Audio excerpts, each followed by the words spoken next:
When you think of innovation, you think of big companies like Apple, Samsung, YouTube, or Microsoft.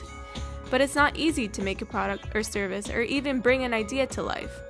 And it's even harder to keep up with that idea and please your customers. That's where companies like Blue Spurs come in.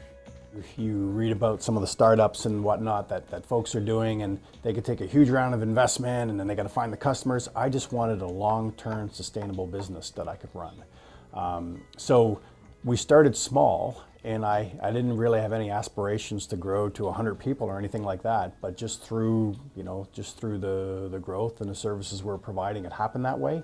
But in the beginning, it was more of just building a sustainable company, something that I could run for 5, 10, 20 years if I wanted to. So what does innovation mean, and why is it important? So what innovation means to me is bringing new ideas and products to market. And at the end of the day, they just need to bring value, right? So maybe it's improving people's lives, and that improvement of life could be cutting down on the time it takes to do something, making something more convenient or cheaper to do. It totally varies, but it needs to bring some kind of value to some people in order to be innovative. This being said, what are the biggest challenges faced in innovation? The challenges with innovation are that there's a lot of ideas. And if you look at innovation, in order to have it sort of complete the cycle, you have to execute and create something and do it, right? So I've gotten to situations in the past where, folks they're fiercely protective of their ideas, which is fine. I mean, that's their own intellectual property. They should be fiercely protective of it. But for somebody to take an idea and implement it, it's such a difficult thing to do. Like it's hard to do. A lot of people, I had the idea of Facebook, I had the idea of Bitcoin or whatever. It's so hard to execute on those ideas. So the biggest challenge is having somebody with the perseverance to go through with it and take the risks. And it's always an issue finding the right resource to do it, getting it funded, dealing with failure. It takes a special group of individuals or individual just to drive through it and go through the adversity and whatnot. So if you look at innovation in these companies today, it's all about survival, really.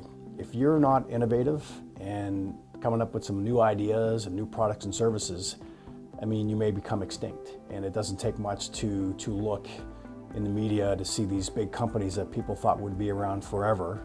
Like I'll go to like a Sears or these huge companies, and they're getting their lunch eaten by these new competitors coming up. So companies have to continue to innovate. They have to adopt new technologies to become more efficient. And that's kind of where we come in. So that being said, how exactly does Blue Spurs help these innovators build their products and services?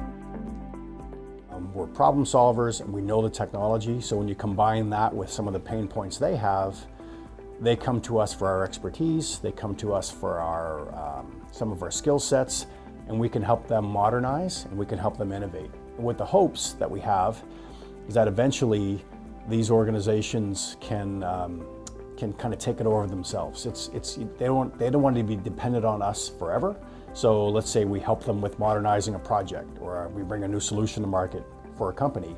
Then eventually they may take that over and have some in-house folks taking it. And it kind of comes with the name Blue Spurs.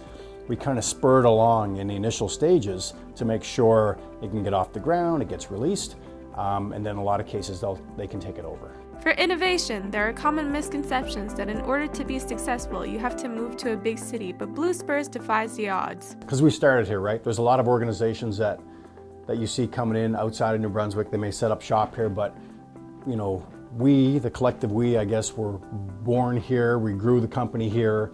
But the main thing, I think, is just to show that we have an expertise and a competitive spirit and offerings and capabilities that are at the world stage, right? And the world is a much smaller place now. When I look at the Blue Kit actually won an international award for innovation, and it won this past summer. So that was the only Canadian company to win an innovation award, and it was at the global scale. So what we bring to New Brunswick is just basically the idea that you can build world-renowned companies and products and services right in New Brunswick. So, what advice would Mike give to new innovators and non-technical people entering the workforce? Getting awareness and understanding how these things work is important. So if you're a non-technical person, maybe you join a company or an industry that's going through a transformation. Like I said, IoT, Internet of Things, it's really catching on to every industry. But getting exposure to this technology and using it and understanding they're just tools, right? They're just tools that people use to help them achieve some outcomes. And understanding what the capabilities of the tools are is almost more important than understanding how to create them. Like, I don't care if I can code and put together a solution. I just want to know how that tool can be used to help me achieve an outcome that I want. Maybe it's saving money, or it's doing something quicker, or it's solving a real pain point in my life. I don't have to be able to create it. So if you want to become sort of tech savvy and understand it, you don't necessarily have to be able to code. People maybe think that. It's like just understanding what the tools can do is important, right? And that just means reading, getting in some industries that are using some of these tools and getting exposed to them, right? Because that's the best way to learn.